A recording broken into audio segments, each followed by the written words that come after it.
because health mattered to me. I was battle ready. And so for anyone listening, tomorrow you may get hit by a bus. Tomorrow you may get this diagnosis, something scary and frightening and terrorizing like I had. And are you ready for it? Is your body battle ready? Mine was, and I rehabilitated and I recovered quickly because of it. If you get hit by the bus, if you get diagnosed with disease, any illness or injury, you will be far more likely to recover and rehabilitate quickly if you are fit and strong going in. So don't wait till it's too late. Don't wait for that evil diagnosis or that stupid bus to smack into you. Start today. Every step you take matters. Every healthy choice you make in the kitchen or at a restaurant matters. And that kind of regret, not okay. And especially if you end up with something you cannot survive, just do better. Do better, be better, and you'll be well prepared to face anything. Heroes are an inspiring group of people. Every one of them, from the larger-than-life comic book heroes you see on the big silver screen, to everyday heroes that let us live the privileged lives we do. Every hero has a story to tell. From the doctor saving lives at your local hospital, to the war veteran down the street who risked his life for our freedom, to the police officers and the firefighters who risked their safety to ensure ours. Every hero is special and every story worth telling. But there is one class of heroes that I think is often ignored. The entrepreneur, the creator, the producer. The ones who look at the problems in this world and think to themselves, you know what? I can fix that. I can help people. I can make a difference. Then they go out and do exactly that by creating a new product or introducing a new service. Some go on to change the world. Others make a world of difference to their customers. Welcome to The Hero Show. Join us as we pull back the masks on the world's finest heropreneurs and learn the secrets to their powers, their success, and their influence, so you can use those secrets to attract more sales, make more money, and experience more freedom in your business. I'm your host, Richard Matthews, and we are on in 3, 2, 1. Hello and welcome back to The Hero Show. My name is Richard Matthews, and today I have the pleasure of having on Fitz Koehler. Fitz, are you on the line? I am. Hi, Richard. Awesome. So glad to have you here. And we were just talking before we got on here. You're from close to down here in Florida, is that right? I am. Gainesville, Florida, where the Gators play.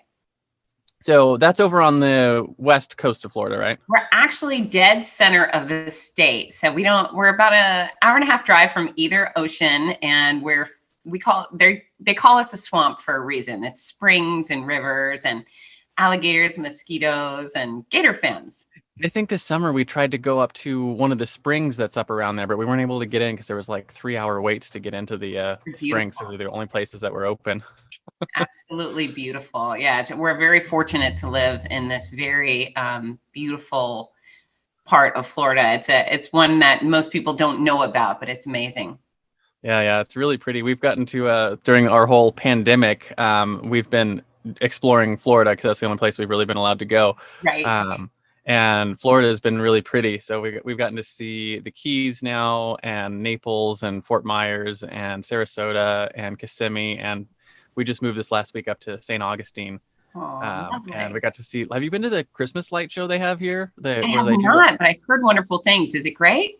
Blew my mind. Okay. Like the entire downtown they did up in lights, and like every single business all the way for miles all the way around is all done up. It's really cool. All right. So well, high five. Worth the drive if you're only an hour and a half from here. I'll do it. And high five to my governor, Ron DeSantis, for keeping our state free as much as possible. It's nice. It's been really, really nice state to spend a global pandemic in. If if you're going to be stuck, there's a good place to be stuck.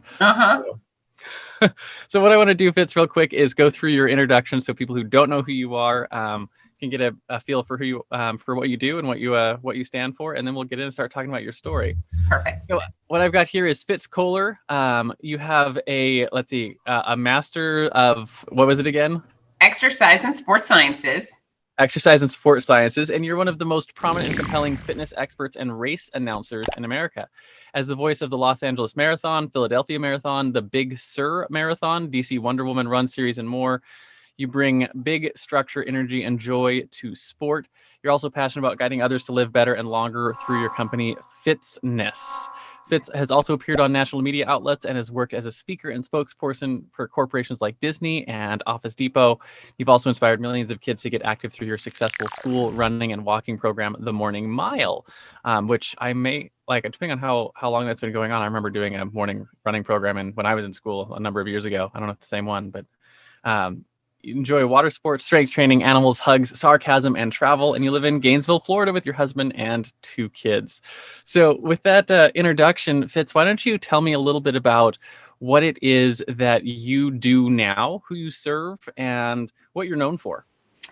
Yeah, so I do a lot of things that allow me to do one very specific thing, which is help folks live better and longer by making fitness understandable, attainable, and fun. And so I am laser focused on helping folks extend their life and make sure it's filled with quality. Quality matters, health matters, and more than ever, that's become very very true, obvious for people, right? How important health matters is. But yeah, I think fitness can be fun, or I should say, I know fitness can be fun. I used to be 40 pounds overweight. I knew what it was like to be trapped inside a body I was uncomfortable with and unhappy about. And yeah, so science matters. And I decided that once I was going to make a career out of fitness, I've been teaching since I was 14. And so back then it was just a job and I wasn't sure what I was going to do. But as I came to my senior year at University of Florida and I started deciding, okay, what am I really going to do? I thought I was going to go to law school. And I figured out that was the wrong path for me. And fitness truly was my passion and it was the thing I was good at. And so, how do I make a career out of this? Because, there's a difference between a person who has a job and a person who has a profession. Job is usually temporary hourly wages, not something people are passionate about. It's just something they do to get by. And there's nothing wrong with that. But I wanted to make an entire career around helping the masses. And so I learned through a few aha moments and pivot points that mass media is the way I wanted to go. I feel I enjoy training one person and I enjoy teaching 50 people. What satisfies me, what fills my soul professionally is to be on national television where I have the opportunity to teach to 8 million people by 8 a.m. That feels like a really satisfying morning for me. So yeah, I teach via mass media and corporate speaking engagements and corporate spokesperson work with corporations like Disney or Office Depot, Tropicana. They give me huge amounts of people, which is really a powerful weapon for me that gives me access to large crowds. Race announcing is just a joy because on the fitness side of things, I have to do a lot of arm twisting, convincing people that eating right is a good idea and exercising is a good idea. And on race day, a race organization will say, here, Fitz, here's 5,000 or 35,000 people who have already decided fit or exercise is a great idea. They have paid for this, trained for this, they've showed up for it. Your job is to provide structure and make sure everyone has a damn good time. And I am, the life of the party. And more importantly, my job is to make sure everybody else feel like they're a big part of the party. And then with the Morning Mile program, and I just simply love children. And I strongly believe that if we can ingrain healthy habits in them from the get-go, they will never hit that, oh crap stage at 30. I'm overweight, I'm out of shape, I have high blood pressure. We can teach healthy habits so, they don't grow up to be sick people. So that's what I do. Is that a good summary? That is a good summary. So since our audience is primarily entrepreneurs, I want to talk a little bit about how does all of that generate revenue for you and your business? Is it like, do you get paid like on a contract basis or do you get paid individually by the people you're training? Like, how does that actually turn into revenue?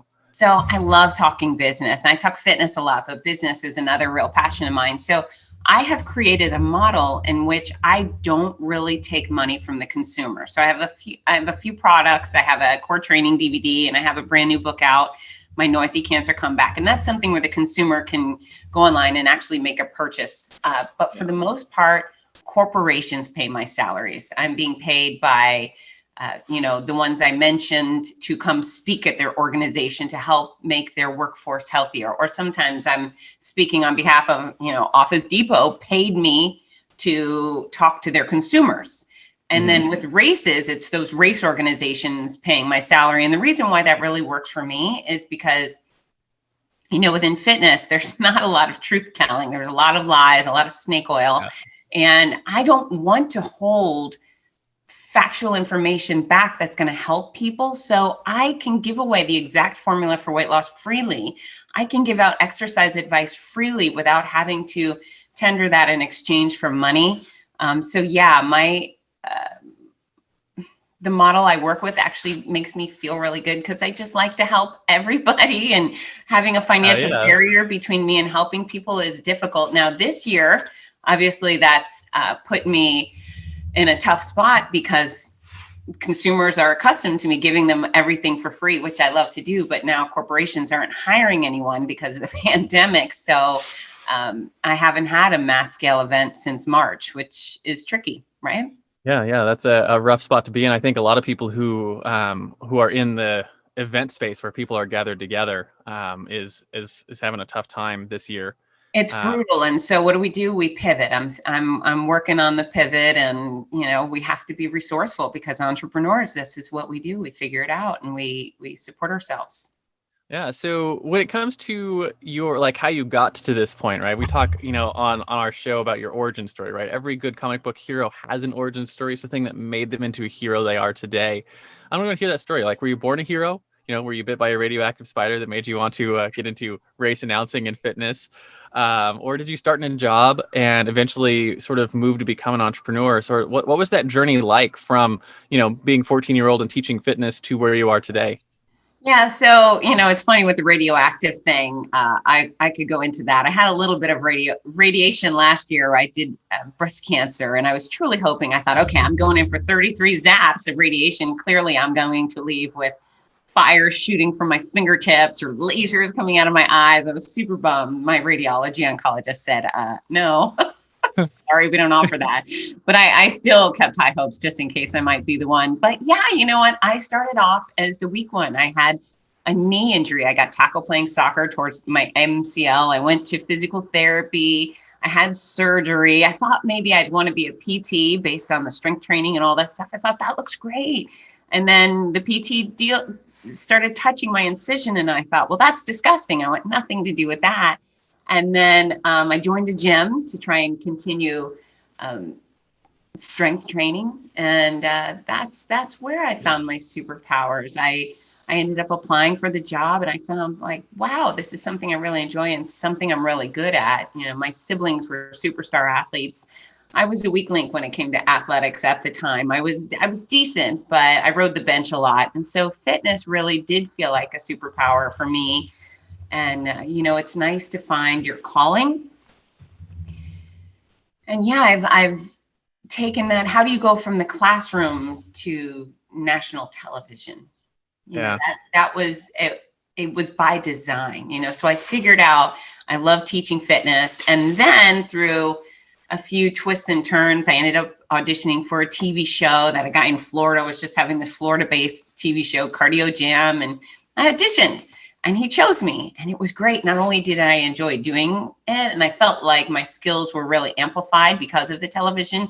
I was a little better on television. But then strangers started reaching out and saying, oh my God, I love you. And I watch your show every time, and I've lost 17 pounds. And I thought, wow, I helped this person. Yeah, I wouldn't have never met this person or worked with this person in real life, but the TV gave me that superpower. And so I learned pretty quickly mass media was a strong suit for me. I used to be the target or the subject of many articles. I was a competitive kickboxer for 10 years.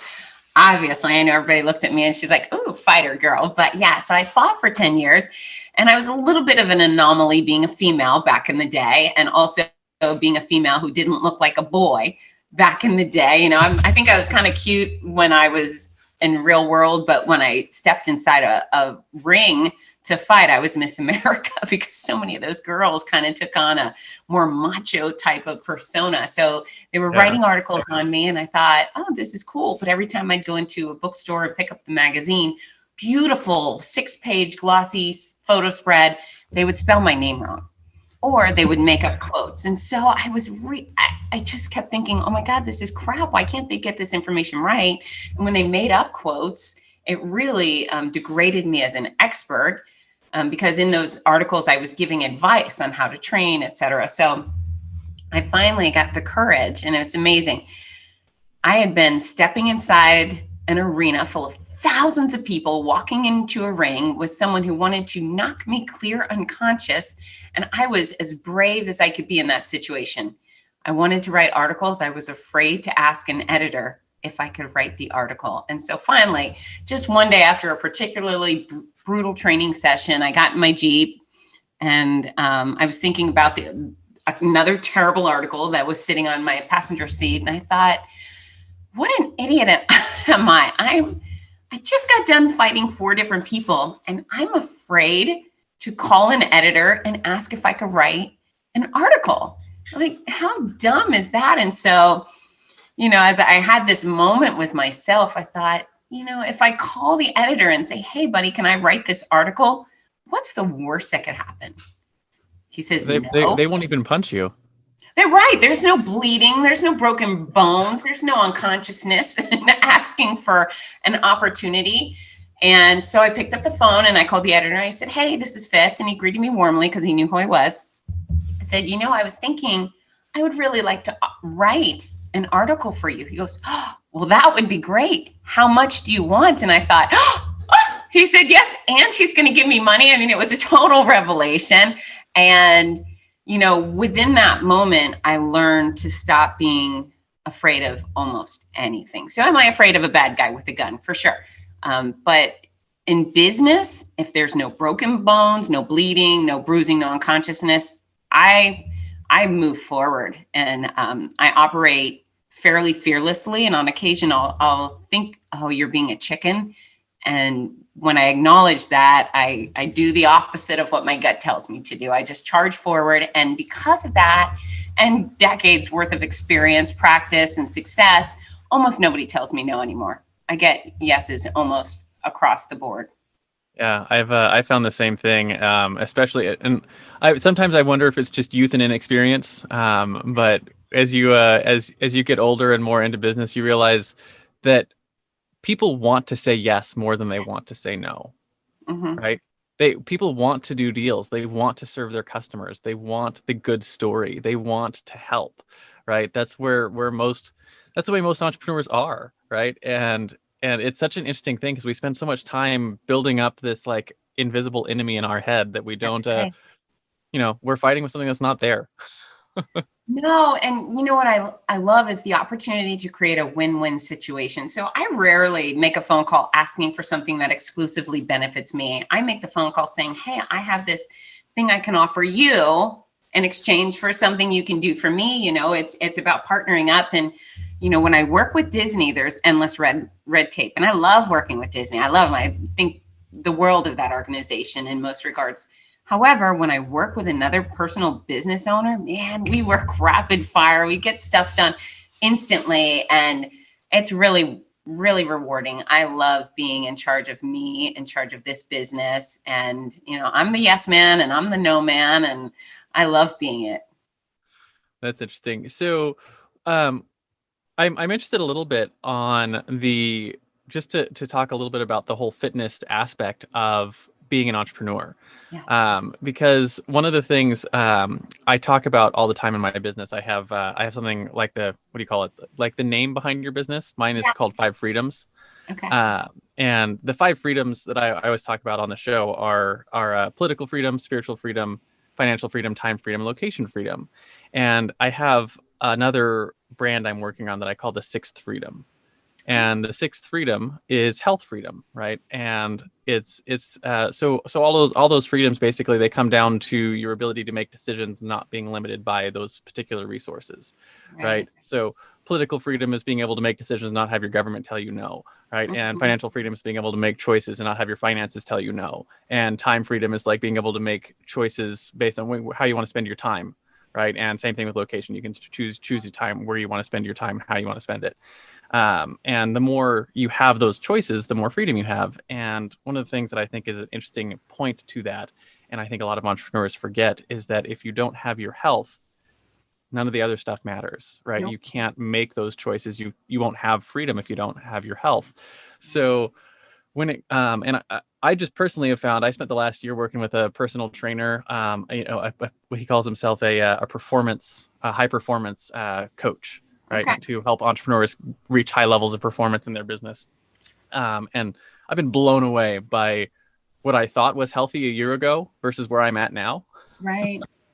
And how much better I am on a daily basis in my business with ideation, with my ability to run my team and do things when I'm actually performing at a high level from a health standpoint. So I'm curious sort of like what your thoughts are on that and what your recommendations are for entrepreneurs who sometimes, either they know they're not healthy or they think they are healthy, but really they're missing some stuff. For sure. So I'm going to start with that word freedom. There's 0 things on planet Earth more important to me than freedom. And I can always put my country, my Constitution, the Bill of Rights as the number one most important thing on my list of important things. And as you know, it's been very challenging to see our country face, lack of freedom. That's why I got a new background for my podcast. Yeah, it's disturbing. The Bill of Rights are not a suggestion, and to see so many businesses shut down and local governments putting their thumb on the head of little guys like me and you, and it's disturbing and unacceptable. And if I owned a storefront, I don't care where I live, I would show up and open up that storefront every single day, and they would take me away. So I would be shackled in a prison somewhere, and I would feel. If you were in Canada or Germany or some of these other places, that they're actually doing that now.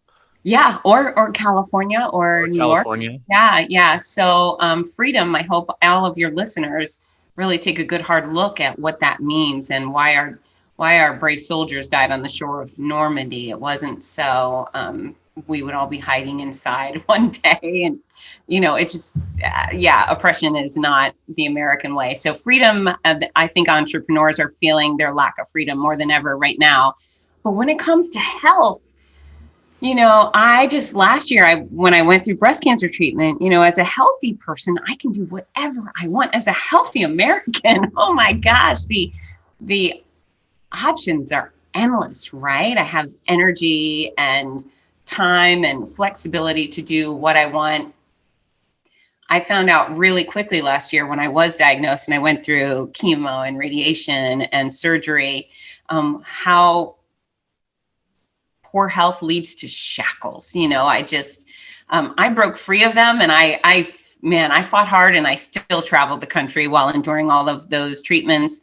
But yeah, I was certainly shackled by lack of health. And for me, when I watch some people that say that just simply don't exercise or simply choose poor health, and I think, how could you choose it? Because the second you're diagnosed with ALS, for example, or MS, or muscular dystrophy, all you want to do is move. You want freedom to move, right?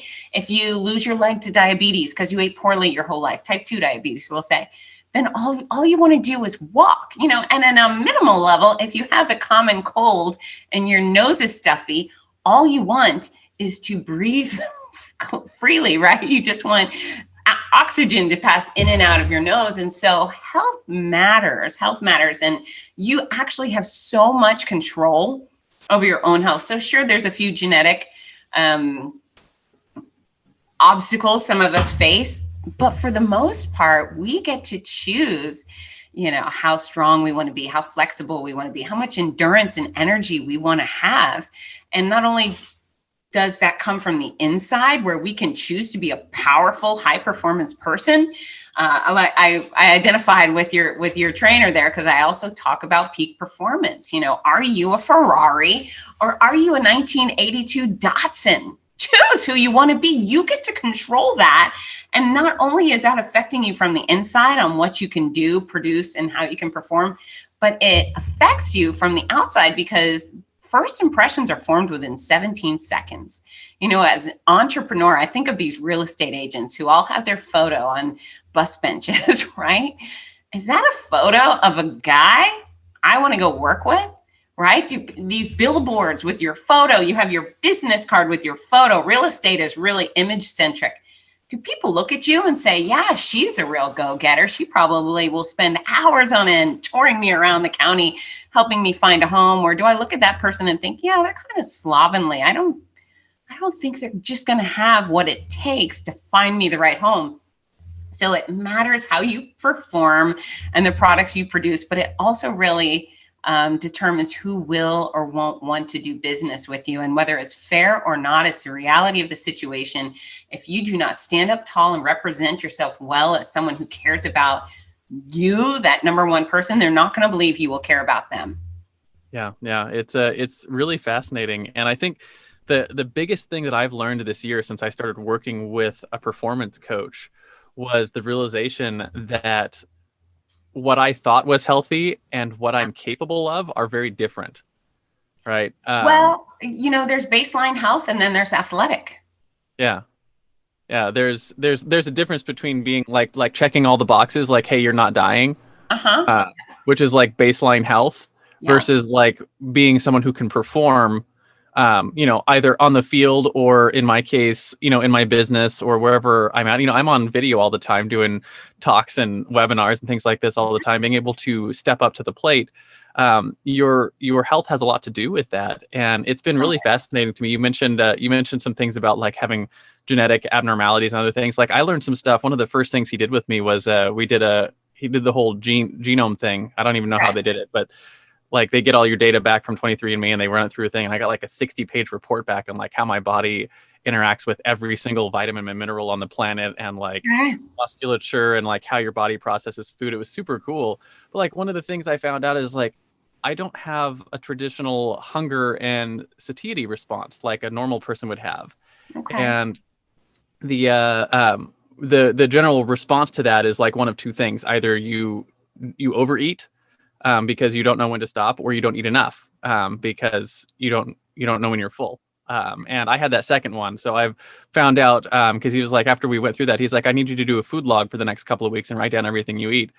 So I did all that for him, and we went back and looked over it, and he's like, you've been starving yourself for like 10 years because you're eating about 800 to 1,000 calories less per day than you actually need for your activity. Because like I didn't know, I don't never get hungry. And I don't feel full when I eat. So it's like a genetic thing that I have to deal with. Right. And I've had to spend the last 6 months training myself to like learn how much food actually I need to eat and what it actually feels like to eat that much. Because it's something I have to do in here. It's not something I'm going to get from my body the way that most normal people would get. Information always helps, right? Yeah. It's super fascinating. But we all have those things where you have something in your genetics that you probably have to deal with. Right. But you can still overcome that and still get to the point where you are performing better. Well, you know what? I work with overcomers. Other than this weird year, working with overcomers is the name of my game. So if I'm hosting the Los Angeles Marathon, we have 27,000 registered athletes. The first 50, I'll say, are high performance vehicles. Those are our Ferraris, the Lamborghinis. They come through real fast, and we expect them to, and it's impressive, and we go, bravo, and off they go.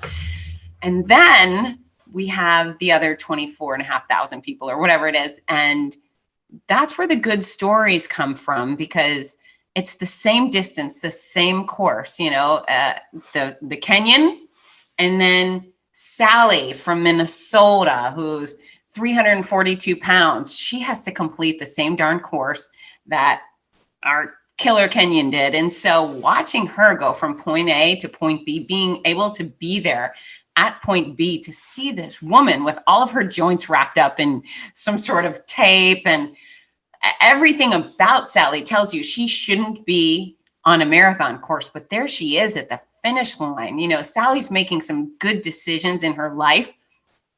I love the back of the pack. I love the overcomers. I love the people who, when you see them at the start line, someone will say they shouldn't be here. And then I get to see them at the finish line and say, hell yes, they belong here. They are the star of the show. It's people are capable of far more than usually they're achieving.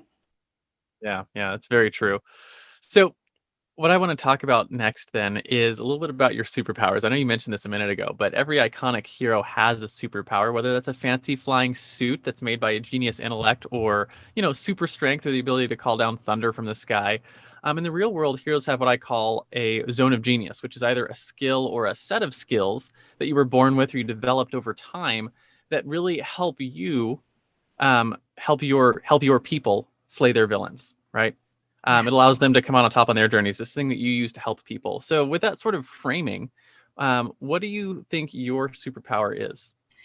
Well, I can tell you that my nicknames are Bossy and Noisy. And so I make the happiest noise, the most compelling noise. And, I certainly have the ability to yank the best out of almost everybody I work with. So those are what others would say are my superpowers. But what I would identify as the things that really steer me are my grit, my discipline, and I know who I am.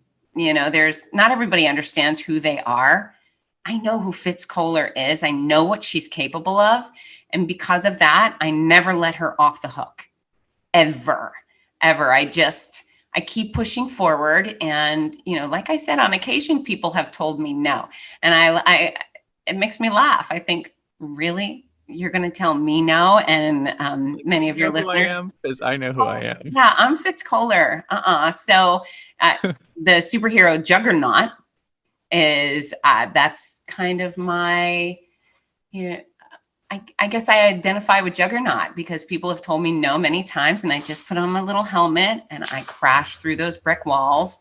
And I just simply don't take no for an answer. I feel like, okay, not today, but definitely tomorrow. And if I can't go through your wall, I'll go around it, I'll go over it, but I'm getting to my point B. And so I definitely think that grittiness, that lack of quits is why I have such a wonderful career today, because the things that I do, lots of people want to do them.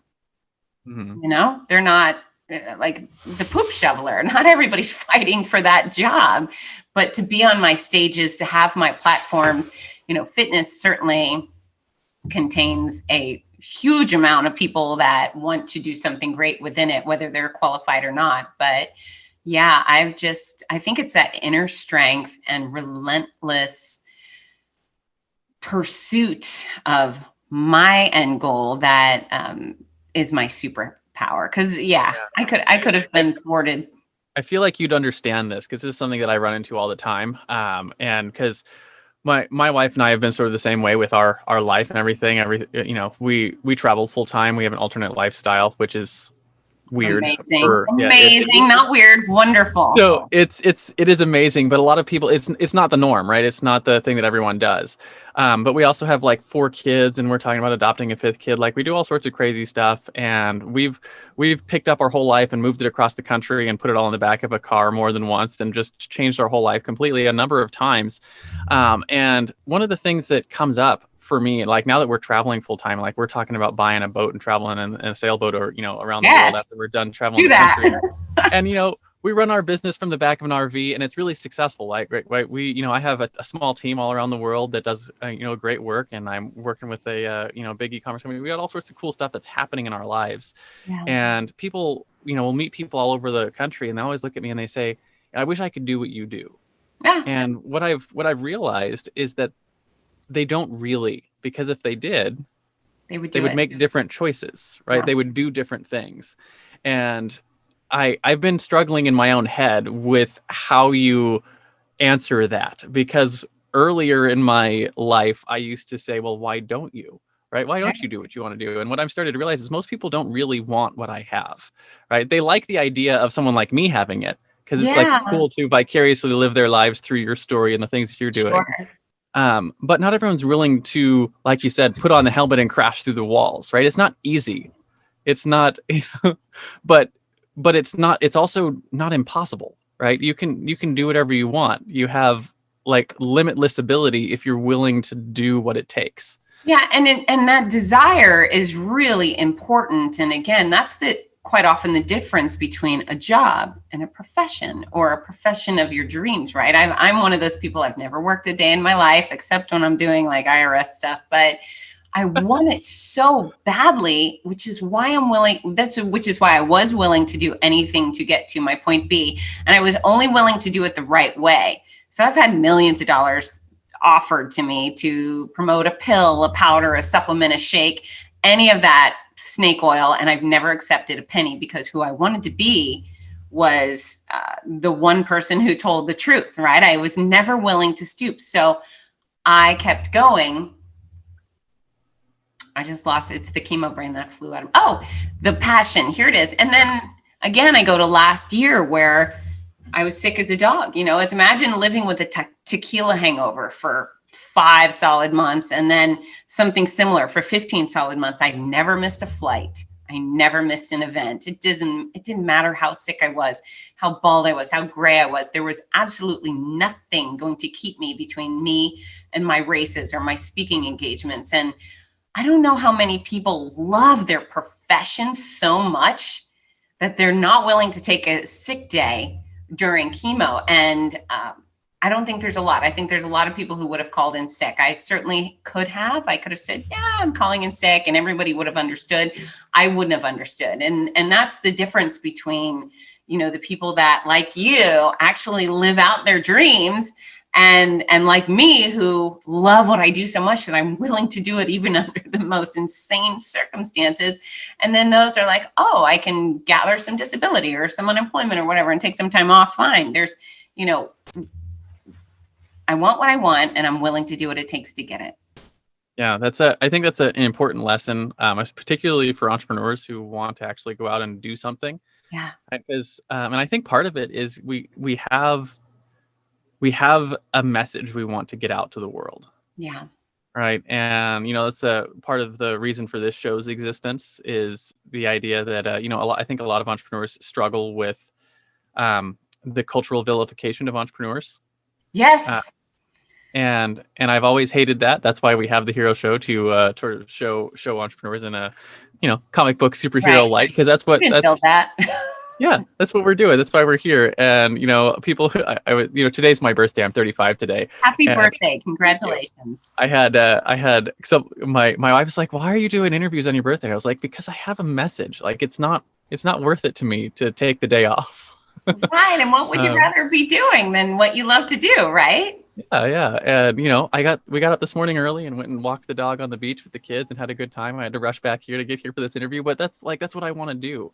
And, you know, part of the reason why we travel is not just because we want to travel, but also because I have a semi-public life, and being able to show entrepreneurs what you're capable of doing, whether or not they want to do what I'm doing. It doesn't matter if you want to travel or not. The idea is like, that's what I want to do, and I can build my business to support that. And you can do the same thing, right? You can, particularly, you know, we talked a little bit about the freedom, with the freedoms and the ability we have in America today. You can build your business and build your career to accomplish whatever you want to accomplish and get whatever message and value you want to get across. Yeah, you know, it's interesting. I don't identify at all with excuse makers. And I speak at the University of Florida every semester to their seniors, those that will soon graduate. And I always start by telling them, folks, you need to own all of your failures. You need to go into this career or work world knowing that if you fail, it's your own fault. You can never point the finger to somebody else, because you cannot own your successes unless you own your failures. You have to be 100% responsible for you. And sure, someone might be grouchy to you or mean to you. You might lose a job here or there, but it's still your job to find your way over, around, or through that situation. You know, you just have to take a no prisoners approach to business. And at this point in 2020, there's been a person of every race, religion, gender, type of gender, sexuality, you name it, at the top of almost every profession, right? We've seen it done. We've seen beautiful men in dresses who pray somewhere interesting, doing great things, leading communities. So we can no longer point to, I'm a woman, that's why I'm not getting what I want. No, maybe you're a woman who accepted a lower income. It's not an employer's job to offer you millions of dollars more than you really technically deserve based on your credentials and experience. You have to go in and fight for yourself sometimes. You can't expect the world to be handed to you. And if you fail, you have to look in the mirror and say, you failed, you blew it, and then you have to figure out how to get where you want to go. Yeah, I tell my kids all the time that if it's not your fault, then you can't fix it. And if it's not your fault, you can't fix it. I like that. And if you give up the responsibility, you give up the power. Yeah, love that. Love that. So if it's your fault, then you have the power to fix it. Mm-hmm. Brilliant. And you can, Absolute brilliant. yeah, you can make it better. You can change it. You can do whatever you want. And, I run my business that way. I've got, I mentioned I've got a small team, and when something goes wrong and it, like it was part of my, something that happened with one of my team members did something wrong, it was a mistake. It's always my fault, right? And it's like either I didn't communicate well, we didn't have the processes in place, something happened and I need to fix it, right? And that's the way that that everything goes down, whether that's, when even when it's like my children are misbehaving in a restaurant or something like that, it's me that needs to take that responsibility and fix it. Correct. Yeah, you can't point the finger at a 6-year-old and they own it. It's your fault. Yeah, I mean, that's brilliant. If it's not your fault, you can't fix it. Well done. It's not your fault. You can't fix it. And if you want to fix it, you got to take ownership and then fix it. Then that's the other part of that is then you have to, like, if you just wallow there and like, oh, I guess it's my fault, then you're not you need to like take that opportunity and, okay, what can I change? What can I improve? What can I fix? And then actually do that. That's right. Yeah. And sometimes you get it wrong. You got to try it again. So our mantra in my family is perfect is boring.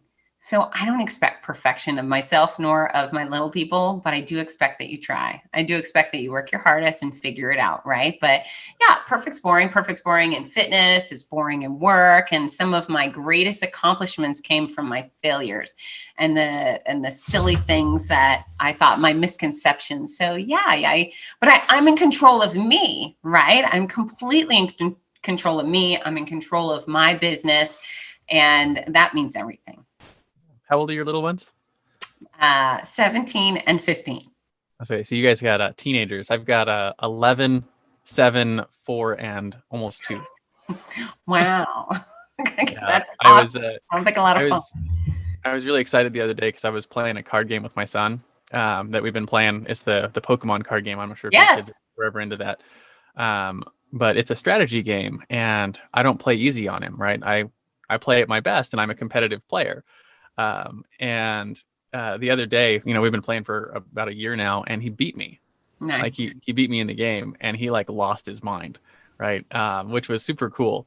But he got all excited about beating me. And then, one of the things we do at the end of the game every time is we do a deep debrief kind of thing. Like, hey, where did it go? What could you do better? How could you fix this? When you see this again in the future, how could you adjust your strategy to to adjust for that kind of thing.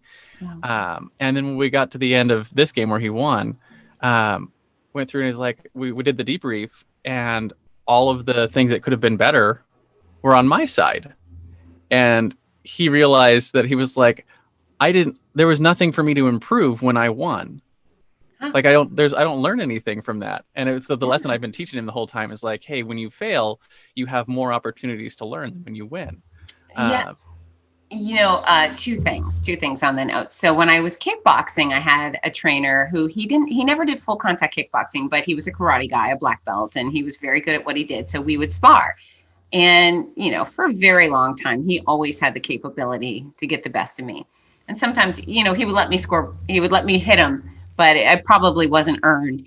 And then I started kicking him in the head and he couldn't stop it. And so, he always used to say that, sure, when he kind of beat me up, fine. He was my trainer. Of course he was beating me up. And then when I started kicking him in the face, he went, well, I taught her that. That was his great reward is, wow, look what I taught her how to do. So it's nice to take a little ownership of those things, right? Absolutely. But it's definitely a fascinating thing to understand that, when you take ownership, you can change and improve and fix things. And like you said, perfection is not the goal. No. I had one of my mentors and close friends. She told me that perfection is the lowest standard you can hold yourself to because it doesn't exist. Nice. Right? I like that. That's another good one. Yeah, and so she's like, you have to pick a different metric, something else to measure yourself by, because if you want to go for something that's non-existent, sure, but you're not holding yourself to any standard worthwhile. It's interesting, these little games we play in our heads. So, I'm always encouraging people to just do better, be better. That's it. Just a little bit, do better, be better. And so last year when chemo knocked me out for a few months, and I couldn't exercise at all for a few months. I was just done. And then I eventually was able to go back to the gym. And I walked in and I was thrilled to be there. But then I started lifting weights of some sort. And the reality was I was only lifting 25% of what I had previously been lifting. And then all of a sudden I felt this is what other people feel like. You know, they get in and they can't do a lot. And then they think, I shouldn't be here. I'm embarrassed because I'm not lifting as much as the other guy. And I had a completely different thought process, probably because of who I am, but I was only lifting 25%, but nobody in the gym knew how much I used to lift or what I was lifting now. Like it just didn't matter to them. It was none of their business what I was lifting. And then none of them were probably paying any attention to me anyways. It was just me thinking, okay, I'm not where I was, but you know, pre-breast cancer, I was on cruise control with fitness. I had a body I loved. I had a body that could do great things. I could pop into a half marathon without training specifically for it. I was in phenomenal shape. And then there I was down really low on the totem pole, doing 25% of what I used to and sucking wind. And I thought, wow, isn't it fun that now I have a goal to work towards? I thought, oh, you know, I am now motivated to go be better. I have an achievement, and it was one that I knew I could reach because it was the previous version of myself. So I'm never trying to be as strong as The Rock, right? I'm just trying to be the strongest version of Fitz Koehler on any given day. And I really enjoy that challenge. And I do see other entrepreneurs, that's a common thread where they like being challenged. They like pushing their envelope. They like a little bit of failure because then they can truly celebrate those successes, the victories. Yeah, absolutely. Which I think makes a good transition, failure, to talk about the other side of that coin, right? So if your superpower is that grit and that determination and that willingness to push through those failures, your fatal flaw is the other side of that, right? So just like every Superman has his kryptonite, or, you know, Wonder Woman can't remove her bracelets of victory without going mad, you probably have a flaw that's held you back in your business, something that you struggled with. For me, it was a couple of things, like perfectionism, which kept me from shipping product and shipping services, because I wanted to get them all exactly right, which again, we mentioned is not a real goal. Right. Or lack of self-care, which meant that, you know, I let my clients walk all over me. I didn't have good boundaries set up. Or sometimes in the health spot, I wasn't, you know, I didn't know this, but I wasn't eating enough. I didn't have the energy that I should have had, other things. Or, you know, I think one of the other ones was being visionary, right? Like have all sorts of plans and things that I want to do, but not have the discipline to actually implement all the minutia, and learning how to build a team that could take up my slack, like those kind of things that I had to fix. But I think more important than what the flaw is how have you worked to rectify it, so our audience might learn a little bit from your experience there? Yeah, so definitely fear. You know, as I talked about earlier, I used to just be afraid to ask, and sometimes I still that creeps in, and I identify it now and pick up the phone anyway. So I think fear was a big one. I used to also feel very uncomfortable taking money from people. So I'm a caregiver, right? I'm there to make everybody feel special and help lift them up. Receiving money from people I liked felt really bad. And so I've had to become accustomed to taking checks. Now, thankfully, I don't do it much from individuals, but yeah, receiving payment for my services, I should have always been very excited and proud that people were willing to give me money for my services, but it was uncomfortable. And it used to be uncomfortable to the point where I would tell people I'd do things for free. Like, oh, you're my friend. But my service became devalued the few times long ago that I did offer to train someone for free. And I haven't been in personal training in 20 years, but I could go back there. Those clients that were not paying anything ended up with the least commitment, the least success, because they had nothing invested in our relationship, in their training. And so I've learned that their financial investment also works on their part. They're paying for a valuable service, so they're willing to do their part to make sure the experience and the outcome are just as extraordinary as they had hoped. So yeah, fear. And it's a weird entrepreneurial thing, but I didn't like taking money. That's bad. There's so much to unpack there, right? Because I think one of them is that is like I said, the reason for this show is that vilification of entrepreneurship that Yeah. we see everywhere. Like I know your kids are a little bit old for cartoons, but like my kids are watching cartoons on a fairly regular basis whenever they get the opportunity. And one of the common threads in like every cartoon show ever is the bad guy is always sir or madam businessman who is pouring oil on the ducks and killing them all, right, for profit, Yes, which right. is not reality, but it's a Oh, common story thread. yeah. And it's a common story thread that we grow up with, that entrepreneurs are the villains. And you hear that all the way up to, just watch the news one day. And I guarantee you, one of the stories is about some entrepreneur who's doing something douchey, which again is not representative, We're but it's the story we're told. it's timely. We're all Ebenezer Scrooge, Yeah. right? Yeah. And we are all the entrepreneurs are the villains, and profit is a negative thing. And what's interesting to me is, just like other tools like a hammer or a gun or persuasion, those are all neutral tools, Yeah. and they can be used for good or for bad. And what's interesting to me is that the overwhelming majority of what we see entrepreneurs do is work to make the world a better place, Yeah. right? It's that capitalism is an equal exchange of value. And I think that ties really nicely into the second thing you said about when other people buy in, right? When they, if you just try to give them your value and they didn't give you anything in return, it's like a closed wall on their side. They haven't opened up. Yeah.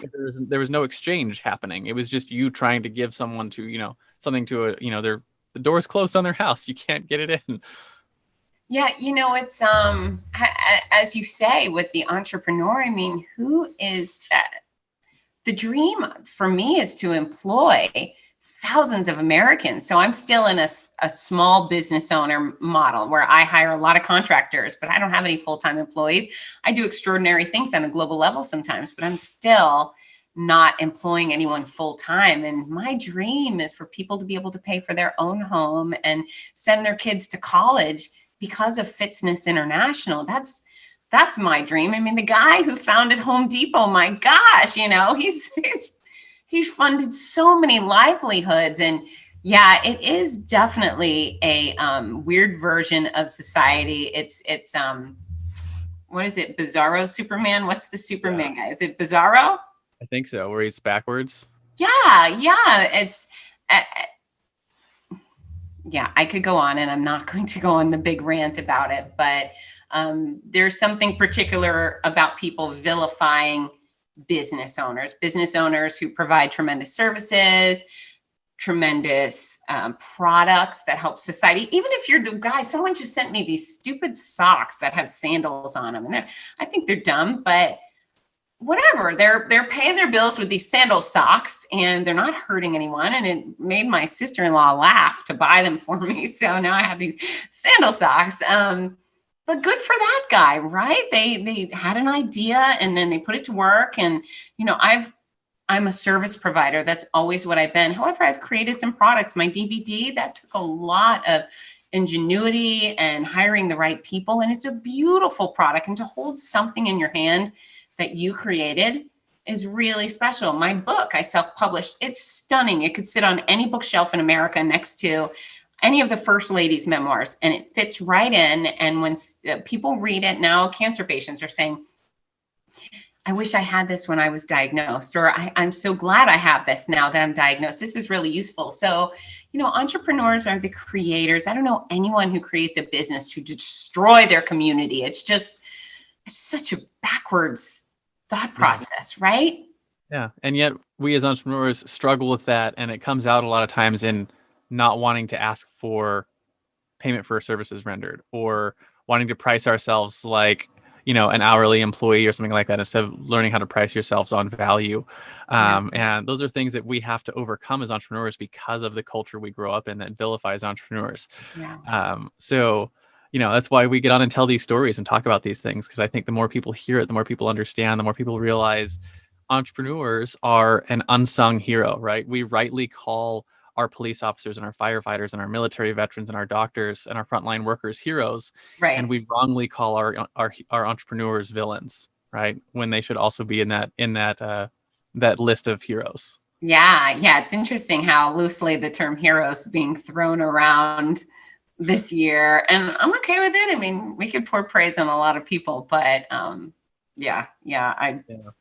I truly admire those who are taking advantage of our rights as American citizens to build our own business, create our own careers, you name it. I mean, it matters. Yeah, it really does. So I want to talk a little bit then about something completely different, which is your common enemy. And the common enemy is, every superhero has their arch nemesis, right? It's the thing that they constantly have to fight against in their world, right? In the world of business, it takes a lot of forms, but generally speaking, we put it in the context of your clients, right? And I guess you could take this either way, either the people who are actually paying for you to do what you're doing, or the people who you're actually serving when you go and you actually do your announcing and your teaching. So the end consumer or the middle consumer is paying the bills. But it's a mindset or it's a flaw that you're constantly having to fight to overcome so that you can get your people the results they came to you for. Yeah. Right.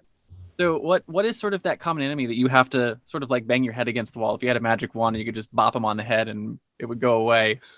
And the fact that the fitness industry is just full of snake oil salesmen and lies and thieves, it's really gross. And the more they push their diets, pills, powder, snake oil, the more regular people fall for it. People are looking for a quick fix and easy answer, and they're willing to pay big money for things that will never work, things that will, slide them further into failure and weight gain and depression and so forth. And so that's a real big one in my industry. And how do you overcome a multi-trillion-dollar industry based off of lies? I mean, there are entire stores based on selling weight loss supplements. And do you think if there was a weight loss supplement that existed, Oprah Winfrey would be of her ideal weight? I mean, there's nothing that woman doesn't have that she wants other than a body she loves. She wants to be of ideal weight. If that one pill existed, if that one store that sold that magic pill was of value, she would have that product and she would be still wearing those size 10 Calvin Klein jeans. So my enemy really is that ugly side of fitness, and it's a challenge. I appreciate the kudos and the credibility I receive and I've earned because I've told people the truth, and I have an effective relationship with them, and they all achieve what they want to based on the information I provide. But yeah, it's interesting. I guess my enemy is some of my fellow entrepreneurs who don't really have the best interest in heart of their customers, right? Yeah, and it's interesting because some of it might be ignorance, because they don't have the same understanding of the human body that you do. Mm-hmm. And it's interesting how often ignorance can lead to negativity, right? Things that are incorrect. But there can also be the other side of that where people are doing it because they actually are villains, right? They don't give a damn about their fellow person. That's right. So it can go both ways. Mm-hmm. So what I'm sort of interested in then is what are some of your major like truths that you tell people about fitness if they want to be of an ideal weight, if they want to have the energy, if they want to be able to perform at their peak? Right. So the gist of it is, I always say, listen, I've got a master's degree in the most simple, stupid science in the world. You watch what you put in your mouth, you move your body often in a variety of ways, you get enough sleep, or you get as much sleep as you can, and you remove the cranky people from your life. And so those 4 tenets go a really long way. The nuts and bolts of actual weight management is that you have to eat the right amount of the right food for the size you want to be. And we call it the exact formula for weight loss. It's based off science, numbers, math. It's not really complicated, and it's called the exact formula for weight loss, always on the cover of fitsness.com. However, if you put a 0 on the end of your goal weight, so say you want to weigh 172 pounds, you're going to consume 1,720 calories a day. That's the amount of calories it takes to sustain a body that size. So if you weigh 200 pounds and you start eating no more than 1,720 every day, your body will eventually shrink down to that point. And so on average, a human body burns about 10 calories per pound of body weight per day. That's a more muscular body than a fat. But I don't want to detail this interview to death, but 0 on the end of your goal weight, eventually shrink down. Ideally, you will take your caloric budget and fill it with as many healthy, nutritious calories as possible. So lots of produce, whole grains, lean protein sources, and then perfect sporing, right? So you can have a little bit of chocolate, or you can have a little bit of wine, or whatever your thing is. I always say 85%, 90% of your intake is quality. The other 10% won't matter so much. You have to move your body in a way that makes it better. And so just, roaming around the block with your dog, it's good. It's being active, but it's not deliberate exercise. So you should go out and do strength training, stretching, endurance training, and balance training in a way that challenges your body. Either you're putting on your sports bra or your fancy footwear. You're doing something to prepare for this action that's going to make you stronger. You're going to huff, puff, grunt, wince, and wobble. You're going to feel like a failure because it's hard. And that's how you become better. Sleep really matters, because tired people do not make good choices at the kitchen table or at a restaurant. And they definitely don't get up to exercise like they should. And then if you sit around taking abuse from your horrible sister or your mean spouse or whatever, you're going to be a lot more stressed and a lot less likely to do the things that benefit you from. So I boil down fitness very simply. I can expand as much as you like, but your actions, the things that you can control, matter. Nobody creeps into your bed at night, opens your mouth, and shoves in food. Nobody does it. So you can't point your finger on your weight because your spouse does X, Y, or Z. You're the one who chooses the food. You're the one who picks it up, inserts it into your face, or inserts the beverages into your face. And if you do it well, you'll live well and live long, probably. If you make poor decisions with it, you will pay the price for it. Yeah, it's really fascinating. And there's a couple of things that I've learned sort of in that realm over this last year. Was the one of them is like what you were mentioning about the calorie formula. Works the same way going the other direction. Yeah, absolutely. Like, I'm looking to put on weight. I need to eat more food. Yes, you do. And you can't add muscle without having the building blocks for it, right? And so there's things like that. And it also isn't crazy complicated. I mean, people are like, I'm counting my macronutrients. Really? Just eat food, get your veggies, get some protein, nuts, beans, meat, whatever you like. You don't have to count every detail. Calorie count matters when it comes to weight, but all this other garbage, if you're just eating kind of a varied daily nutrition. I don't even like diet. What I've learned is is sort of just knowing what the big number is rounded to the nearest 100 for what a meal like that generally is worth in a calorie standpoint. Like, hey, when I go to Chipotle and I order some chicken tacos, it's about 800 calories. Right? I know that. Right. Yeah. And so it doesn't really matter that it's 863 calories or 65 if I get a little bit sour cream on it or something like that. Right. It's just sort of knowing like how much I am. So I'm hitting the number that I want to hit. Right. I'm actually eating. For me, it's eating enough food instead of restricting right. And if you were going the other way, if you're trying to lose weight, I would always say overestimate a little bit. So that sour cream would make a difference on it if it was a small person trying to lose weight. If you're trying to go from 120 to 115, those extra calories matter. But if you're trying to gain 5 pounds, you can add on a little bit. What was the other thing? Oh, and then people keep falling for the diets. I mean, it's a buyer beware thing, but if I have an apple and then I put the word weight loss on it, it's a weight loss apple. People would look at me and say, you're a nut. It's just an apple. It's not a weight loss apple. Okay. So now I've got a bar of some sort. Now I'm calling it a weight loss bar or a weight loss drink, and your weight loss tea, weight loss coffee. Give me a freaking break. None of these things are real. They're just lies. And it hurts my heart that people keep falling for it. Because in reality, again, I know what it was like to be overweight and feel bad about my body. And for the most part, people are just looking to feel a little better with their body, live a little longer, increase their quality of life. And the fact that there's all of these enemies out there taking advantage of them makes me cranky, makes me very cranky. So one of the other things that I found really interesting was the first thing that my coach did with me was we did blood tests, and they did he did fancy blood tests. I don't know the name for them, but like a normal blood test, I guess, has levels where they check levels. And it's like, that's not what we're doing. He did a 500x magnification test where they sent my blood overseas to get to some fancy lab that did like individually look at your cells to see how everything was performing and acting. It was really fascinating because some of the things that came back from that was like learning things like what your parasitic load was and what your toxic load was in your system. And realizing that your body performs best when it's clean, right? When it's That not. would go for everybody. That would go for everybody. Goes for everybody.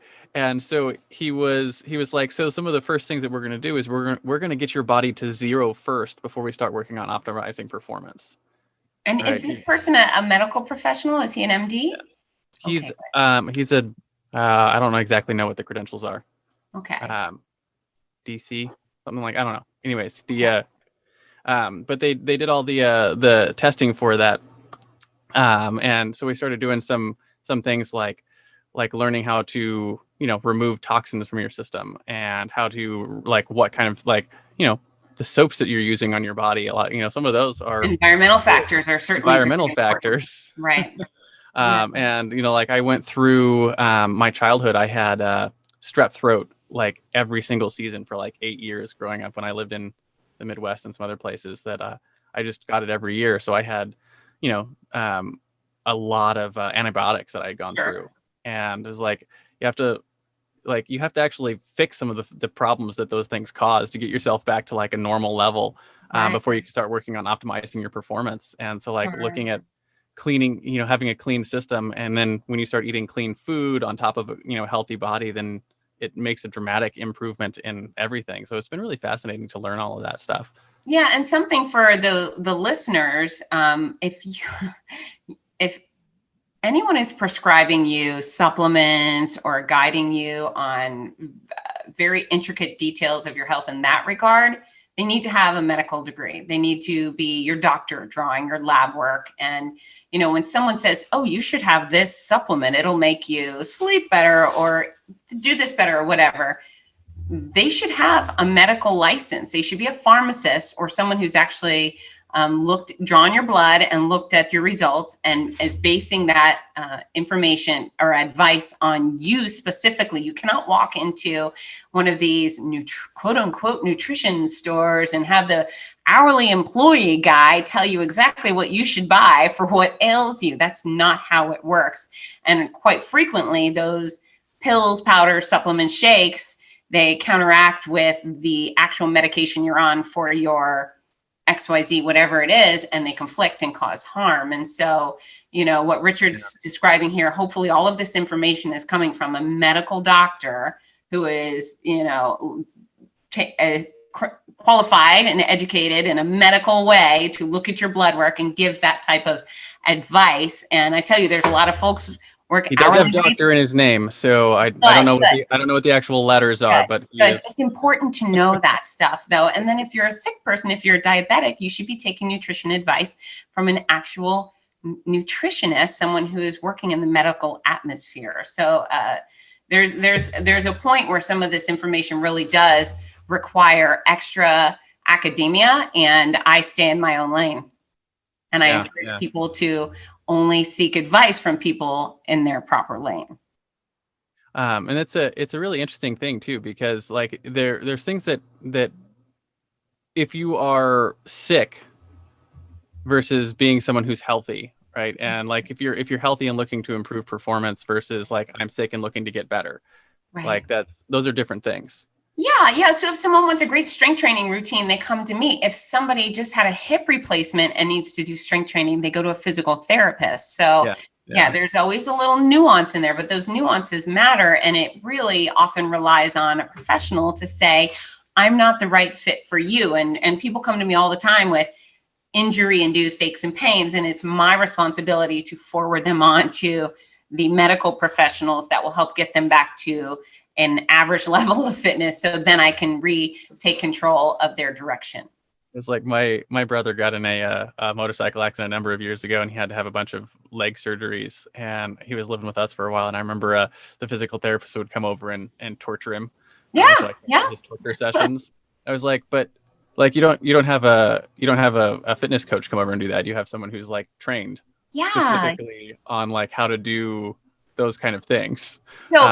So here's the nuts and bolts. And the reason I got a master's degree in exercise and sports science is because once I decided on this career, I knew that I really respected the spinal column and joints and the heart and lungs. And I knew that it was important for me to know absolutely everything I could about these very special body parts so I did no harm. And I don't know if you can achieve that level of quality care from someone who just got a license out of a Cracker Jack box. When I was teaching group classes and I had my little certifications, that was just fine. But I do a heck of a lot more, and I teach so much more, just life lessons, health lessons on a larger scale that I needed to know what I was talking about. Now, on the flip side, I'll go to the annual IHRSA convention, International Health and Racket Sports Associations. They have it every year, and usually San Diego. But there's these, very interesting people, but they wear the skimpiest fitness outfits and they're all greased up and they're the ones walking around strutting, showing off their big muscles, and good for them. But I'm pretty sure for the most part, if you dug deeper into these people's background, they have one of those certificates out of a Cracker Jack box at best. So please don't choose your personal trainer, your quote unquote nutrition coach. There's no nutrition coach. You either are a nutritionist or a dietitian, or you're not. Anyone with a coach at the end of their title needs some extra investigation, because that's usually a pretty hokey type of role within the health and fitness community. But yeah, dig far, because your spinal column matters and your heart and lungs matter. And there's a lot of fitness professionals hurting people every single day of the year. So take responsibility for your own health, right? Buyer beware. Yeah, it's a really interesting thing, because the health community is only partially regulated. Oh, right? yeah, there's no government regulation over fitness. And thank God, right? We don't want that, but that's where consumers come in. Consumers have to do their research. You can go do a group fitness class with Susie Q and her certificate, but if you're going to get a personal trainer, find one with a college degree, someone who does APK, applied kinesiology, exercise sports sciences. You can do better. So what is your advice for someone who is not in the fitness industry, who is looking to bring professionals in to either increase their performance or to do things that they're like, I know I can sort of hit the baselines for myself, but I want to go to the next level. How do you judge the people that you're looking to hire, so to speak? Well, if you're looking for a mass scale type of educator, you go to me. I'm the one. However, if you're looking for someone to bring on your workforce as a corporate trainer, they're going to come in your building and teach fitness to all of your employees, I would get someone with an APK degree or an exercise sports sciences, someone with a college degree in the area. It's there's certifications, and I'm not suggesting that everyone with a basic certification is bad. When I was teaching group classes and that's what I had, I wasn't bad. But when you want someone to dig a little deeper, you want someone with a lot more education. And so that's where you're talking about taking that to the next level, right? When you're looking to next level performance, when you're looking to next level your team or something like that, that's when you need to go beyond just sort of the basics. And so that's where you're talking about bringing in someone who's got that. Yeah. So the college degree, I think, goes a long way and is a huge step up. And now there's more and more people. So when I got my master's in ESS, there weren't a lot of us that were out there in the world of fitness with a master's, and there's still not so many. However, there's a tons of people with a bachelor's degree in APK or exercise and sports sciences, and those are the ones you want to look towards, and they're in every community. Colleges of health and human performance are in many universities around the country, so this isn't a rare thing anymore. But yeah, find that college degree, and then of course find the experience. And so when I used to train the Florida Gators soccer team when Abby Wambach was on it, I was one of their satellite strength and conditioning coaches, same with our tennis team. And I had a specific area of expertise that they were looking for. They knew that I had trained athletes of all sorts previously, professional fighters, and I trained a lot of youth sports. And that's why UF had given me the go ahead. It was my degree. And then of course I was a competitive kickboxer and I had that sort of prowess. So I was bringing that within the soccer and tennis team. So it's education and then it's experience. And so look at the big picture and then, meet the person. I had a really nice guy recently reach out to me and he's trying to increase his fitness business. And I'm of the attitude that within fitness, there really doesn't need to be any competition because there's enough clients for everybody. Everybody is a potential client. So we can all support each other. And as long as people are ethical and educated and doing more good than harm, then I can support them. But he goes, Fitz, I want to be a speaker and I want to do this. And can you refer me to clients? And the man could not speak. He was a terrible speaker. He couldn't even have a clear and coherent conversation on the phone.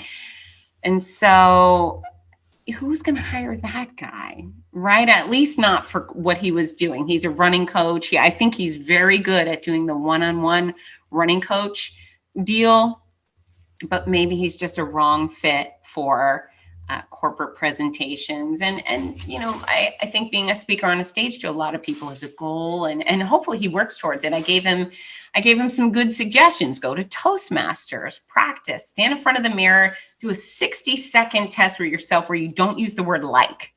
Now, the second you start using like, you sound like you're a contestant on The Bachelor. It's important that you speak clearly and concisely, not perfectly, but if you're going to be an actual professional speaker, you need to work on your speaking skills. And I don't know, I think skills and your body language and your ability to use your tone and your pacing. That's a lot right. of stuff to learn. Yeah. So interview, education, experience, and then personal interaction. And that probably goes for every field, right? Yeah, that's awesome. So thank you for those suggestions. I know a lot of people, especially like one of the things I've been talking about. We had a small team, but we've already been talking about like how can we add like health stuff to what we're doing for our employees. I had a friend of mine who's also got a small organization, and one of the things they do is he buys all of his employees a Fitbit thing. Yes. And they do a weekly and monthly like steps challenge, and whoever gets the most steps for the week gets like a $50 Amazon gift card. And there's like super cool things like that where they're just encouraging their employees to be active and to take health as part of their life. And I think as an entrepreneur and as someone who's running a small team, that it makes sense to me that my organization is also healthy, right? Because the healthier they are, the better our organization is. Yeah. And you have less wiggle room because you have a smaller budget and fewer people. They all need to be working at peak performance. Simple challenges like we're going to do a 1-week soda-free challenge. That goes a long way. We're going to go 1 week where everyone gets 8 hours of sleep. Force yourself into bed early and track that. Those are small things that everybody can afford to do and hopefully work towards achieving no matter where they are with fitness today. I think it all matters. And I appreciate small employers like you making an effort, because all of those employees you have, if they pursue fitness, the healthier they are, the healthier our economy will be, because sick people are very expensive to the taxpayer. Yeah, absolutely. The Hero Show will be right back. Hey there, fellow podcaster. Having a weekly audio and video show on all the major online networks that builds your brand, creates fame, and drives sales for your business doesn't have to be hard. I know it feels that way because you've tried managing your show internally and realize how resource intensive it can be. You felt the pain of pouring 8 to 10 hours of work into just getting 1 hour of content published and promoted all over the place. You see the drain on your resources, but you do it anyways because you know how powerful it is. Heck, you've probably even tried some of those automated solutions and ended up with stuff that makes your brand look cheesy and cheap. That's not helping grow your business. Don't give up though. The struggle ends now. Introducing Push Button Podcasts, a done-for-you service that will help you get your show out every single week without you lifting a finger after you've pushed that stop record button. We handle everything else: uploading, editing, transcribing, writing, research, graphics, publication, and promotion, all done by real humans who know, understand, and care about your brand, almost as much as you do. Empowered by our own proprietary technology, our team will let you get back to doing what you love while we handle the rest. Check us out at pushbuttonpodcast.com/hero for 10% off the lifetime of your service with us, and see the power of having an audio and video podcast growing and driving micro celebrity status and business in your niche without you having to lift more than a finger to push that stop record button. Again, that's pushbuttonpodcast.com/hero. See you there. And now, back to the Hero Show. So I want to talk a little bit about the flip side of your common enemy. So your common enemy is the snake oil salesman. The flip side of that is your driving force, right? It's the, just like Spider-Man fights to save New York, or Batman fights to save Gotham, or Google fights to index and categorize all the world's information. What is it that you fight for? Help people live better and longer. I'm so passionate about that. I want mass impact. I want to help everyone. So I don't know if you remember Jack LaLanne. We called him the godfather of fitness. Channel at 96. It's incredible. I actually had the great blessing to be able to interview Jack before he passed. But yeah, I'm looking. I would like household name status. Does it sound obnoxious to say that? Perhaps. I don't care. For me, the status doesn't mean I become important like Jennifer Aniston. The household name status means people they know my name because they learned something from me. They've read the exact formula for weight loss. I've had an impact on them. Most people aren't going to hear me singing a song. So if they know my name, they know I've been able to reach them with some sort of fitness message. And, I'm driven hard. I've accomplished a hell of a lot in fitness, and my resume is extraordinary. Am I done? Not even close. I feel like I'm still just getting started. I love what I do so much. I'm so fortunate. It's so crazy to me how much potential we have as human beings, right? Like I especially like in this global pandemic, we have a lot of people that are freaking out about a virus, and we have very capable bodies, right? And it's interesting, like we have an immune system that's designed to deal with this kind of stuff. And if you've listened to the news at all, the people who are suffering are the people who have compromised systems, right? They're not healthy. A couple things there is I'll start with the immune system thing. If any of our leaders had a clue, they would be on television, and instead of shutting the world down and telling everyone to stay inside and hide and wear a mask and order takeout, they would be saying, every single person go out to your produce department or your farmer's market and buy produce items of 5 different colors and eat at least 5 different colored produce items every single day. And instead of shutting down every gym in America, they would mandate every gym in America open their door 24 hours. The government would funnel money in there so nobody had to pay a membership fee, and they would be not mandating, because I don't like that, but they would be supporting encouraging every citizen to show the hell up and get some quality exercise.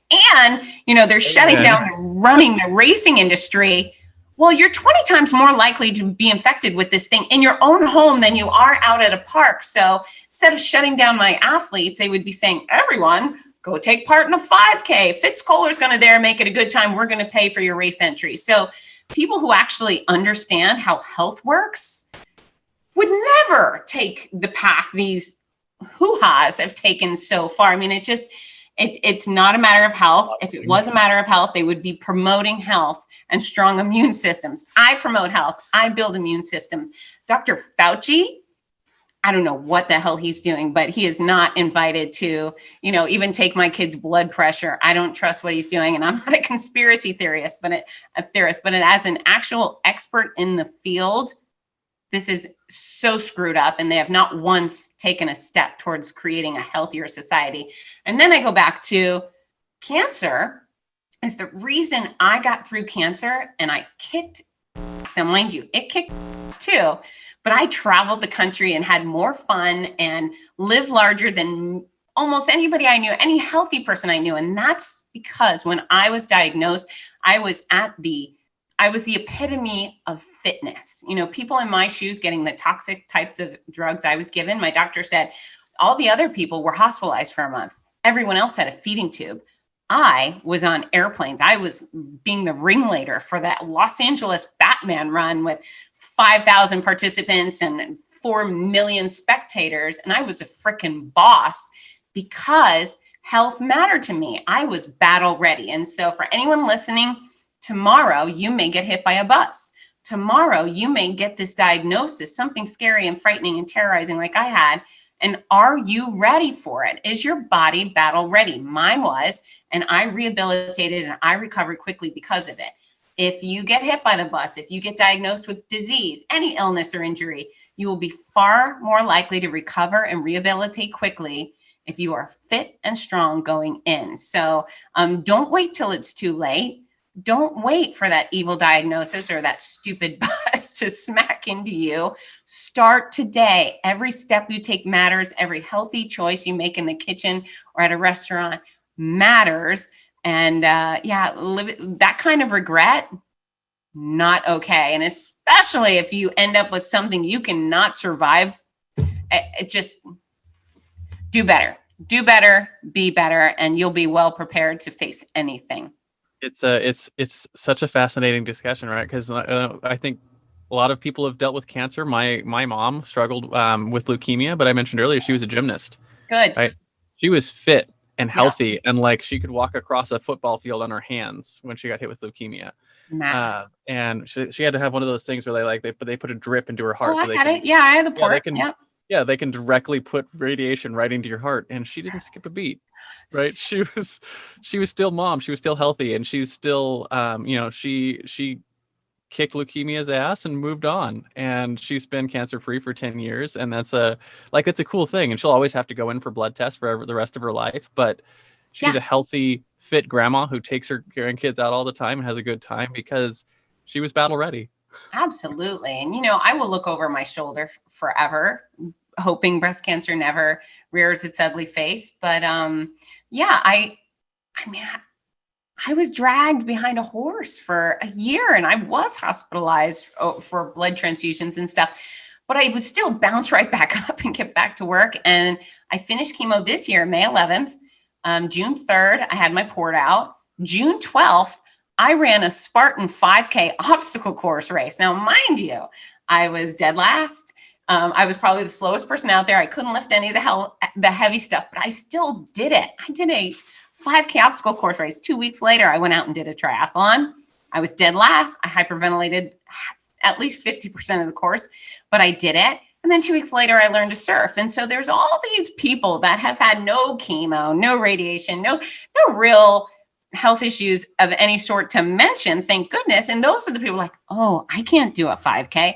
Oh, I can't ride a bike. I can't try surfing. Well, yeah, you can. Yeah, you can. Just step it up. And when you get on a surfboard, for example, or a snowboard or a bike, whatever it is, and then all of a sudden you realize, hey, I can do this, and this is fun. This not only makes you a better person and you a healthier person, but it makes you a better, more fearless professional. And I completely blame my efforts in sports and fitness on my success as a professional. I don't think there's any shot Oakley would have taken me on for a year if I wasn't doing all of these other things like fighting. I think stepping into those rings made me, I'm actually at a loss for how impactful it was, but it made me brave. It made me strong, made me fearless, and made me powerful in all of my days. So I just wish people would. One of the things I like to encourage people to do is to pick up an athletic hobby. Yes. Right. And because fitness doesn't have to be the grueling 45 minutes in the gym that you see. Like some people like that, and it is an athletic hobby for them. But it could be tennis, it could be windsurfing, it could be snorkeling and freediving. It could be something that uses your body that's fun. I walk my dog at a park, and there's a huge group of people now playing disc golf and pickleball. And I love it. They're everybody you would see at Walmart at any time in the middle of the night. They're regular people, but now they're laughing really loud and they're fiercely competitive, and, they're getting the fresh air. And I just think it matters, so you're right. It doesn't have to be kickboxing or running a marathon.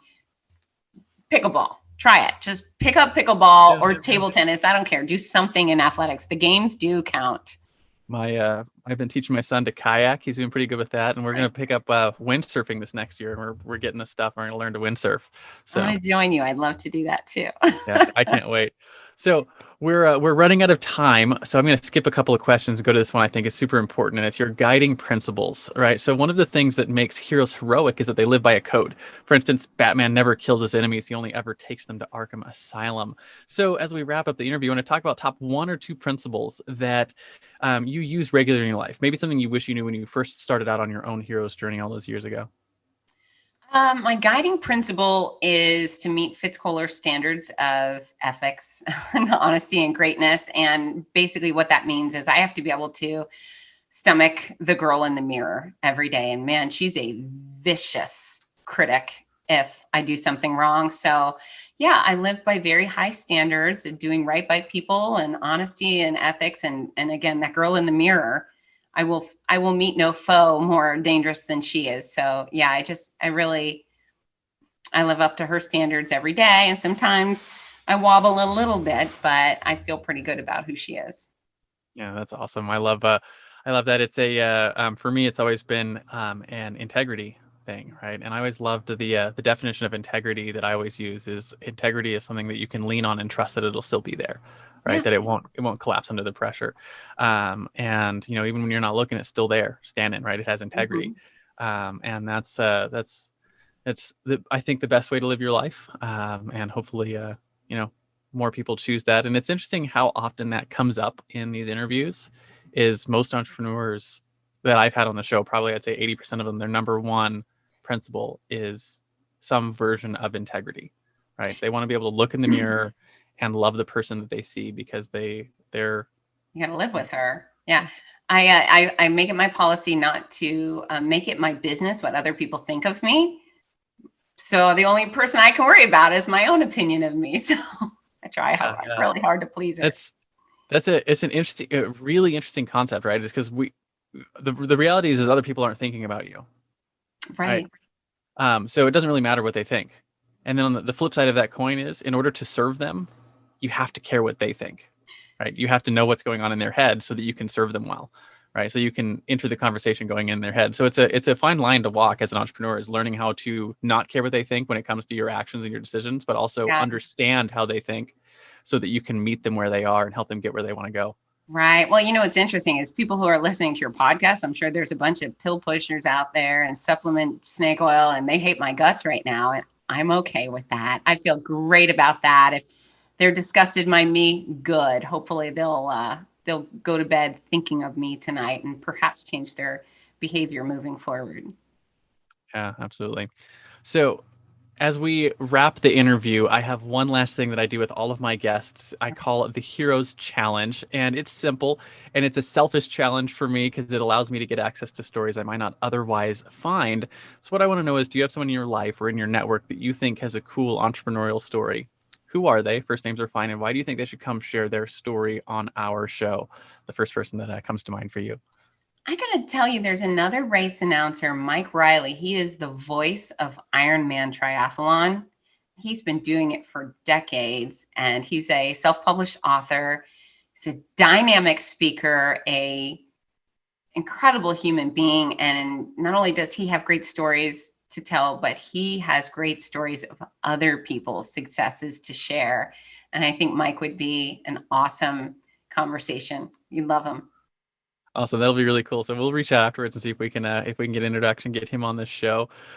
So in comic books, there's always the send-off, right? There's the crowd of people at the end who cheer and clap for the hero and their acts of heroism. So our analogous on this show is, where can people find you if they want your help in the future? Right? Where can they light up the bat signal, so to speak, and say, hey, Fitz, I would love to get your help with health and fitness.